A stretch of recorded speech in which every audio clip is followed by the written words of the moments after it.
નડિયાદમાં youth સંવાદ 2025 કાર્યક્રમ યોજાયો હતો ત્યારે નગરની 5 સેવાભાવી પ્રતિભાઓનો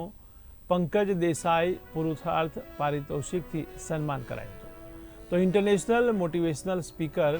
પૂજ્ય જ્ઞાનવત્સલ સ્વામી ડૉક્ટર હાર્દિક યાજ્ઞિક અને નેહલબેન ગઢવીના પ્રવચનો યોજાયા હતા ત્યારે મા ચેરિટેબલ ટ્રસ્ટ આયોજિત યુથ સંવાદ કાર્યક્રમ અંતર્ગત નડિયાદની પ્રેરણાદાયક 5 પ્રતિભાઓને પંકજ દેસાઈ પુરુષાર્થ પારિતોષિકથી સન્માનિત કરવામાં આવ્યા હતા। આ પ્રસંગે નડિયાદના રાધે ફાર્મમાં સિનિયર ધારાસભ્ય પંકજ દેસાઈના અધ્યક્ષસ્થાને યોજાયેલા આ યુથ સંવાદ 2025 કાર્યક્રમમાં વૈશ્વિક ખ્યાતિ પ્રાપ્ત મોટિવેશનલ સ્પીકર પરમ પૂજ્ય સંત શ્રી જ્ઞાનવત્સલ સ્વામી, ખ્યાતનામ વક્તા નેહલ ગઢવી અને ડૉક્ટર હાર્દિક યાજ્ઞિક દ્વારા યુવાનો અને ભાઈઓ બહેનો સાથે મોટિવેશનલ સંવાદ કરવામાં આવ્યો હતો। વિસ્તરવું જ હોય તો વિસ્તર છે ઉપર સુધી જાય કે ત્યાં રહેલું ઈશ્વરે બોલી ઉઠે બોસ કહેવું પડે ભાઈ। આપણા યુવાનોને આ જ મેસેજ આપવા માટે માં શક્તિ ચેરિટેબલ ટ્રસ્ટ દ્વારા આ એક વિશાળ આયોજન થયું છે જેની અંદર પૂજ્ય જ્ઞાનવત્સલ સ્વામી, નેહલબેન ગઢવી અને હું અમે ત્રણેય જણા યુથ સાથે સંવાદ કરીશું। યુથને ગમતી અને ફક્ત યુથને જ નહીં પરંતુ તેમના પરિવારને ગમતી અને એમના કામમાં લાગે તેવી વાતો કરીશું। આ સાથે સાથે શ્રી પંકજ દેસાઈ પુરુષાર્થ પારિતોષિક એવોર્ડ આપવાનું પણ જે લોકોએ નક્કી કર્યું છે મા શક્તિ ચેરિટેબલ ટ્રસ્ટે, તેના દ્વારા એવા વ્યક્તિઓ કે જેમણે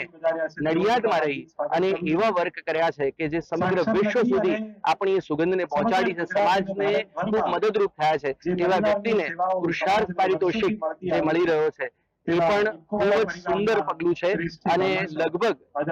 14,000 લોકો આની ને ફ્રી પાસ આપવામાં આવ્યા છે અને અત્યારે આપણે બધા જોઈ રહ્યા છે કે પુષ્કળ લોકો અહીંયા આવ્યા છે અને આ પ્રસંગને માણવાના છે। સન્માન કરવામાં Padmashri doctor Desai sir, doctor Mahesh Desai sir, doctor Gupta sir કે જેઓ મગલબી એડનવાલા મહા ગુજરાત યુનિવર્સિટીના વાઇસ ચાન્સેલર છે, શ્રી કિરણભાઈ અને શ્રી વિપુલભાઈ પટેલ, આ 5 મહાનુભાવોને સન્માનિત કરવાના છે અને એની પ્રેરણા આ લોકોએ લીધી છે શ્રી પંકજ દેસાઈના આટલા વર્ષોના પુરુષાર્થને કારણે એનાથી પ્રેરણા પામી અને આ લોકોએ મા શક્તિ ચેરિટેબલ ટ્રસ્ટે આ આખો જ પુરુષાર્થ પારિતોષિક શરૂ કર્યો છે અને દર વર્ષે વિવિધ ફિલ્ડના લોકોને કે જેમણે સુંદર કામ કર્યા છે તેમને આપવામાં આવશે। આ કાર્યક્રમ એટલા માટે સરસ મને અને ખાસ તો હું અભિનંદન પંકજભાઈ અને એમની ટીમને એટલા માટે આપવા માંગુ છું કારણ કે અત્યારના યુવાની અંદર એક યુદ્ધ ચાલે છે।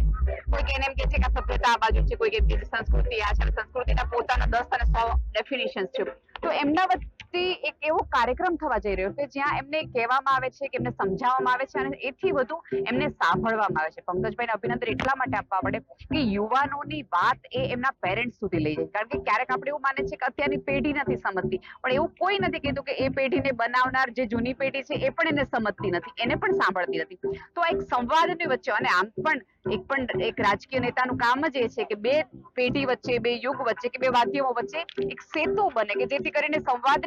વિવાદની બદલે એક સંવાદની આખી પેઢી વિસ્તરે। એટલે હું ખાસ અભિનંદન આપું છું અને નડિયાદ એ રીતે ભાગ્યશાળી છે કે એમને એવા નેતા મળ્યા છે કે એમની આવનારી પેઢીએ કેમ જીવવું જોઈએ, ક્યાં જવું જોઈએ, શું કરવું જોઈએ એની ચિંતા કરતો એક વ્યક્તિ એમની પાસે છે।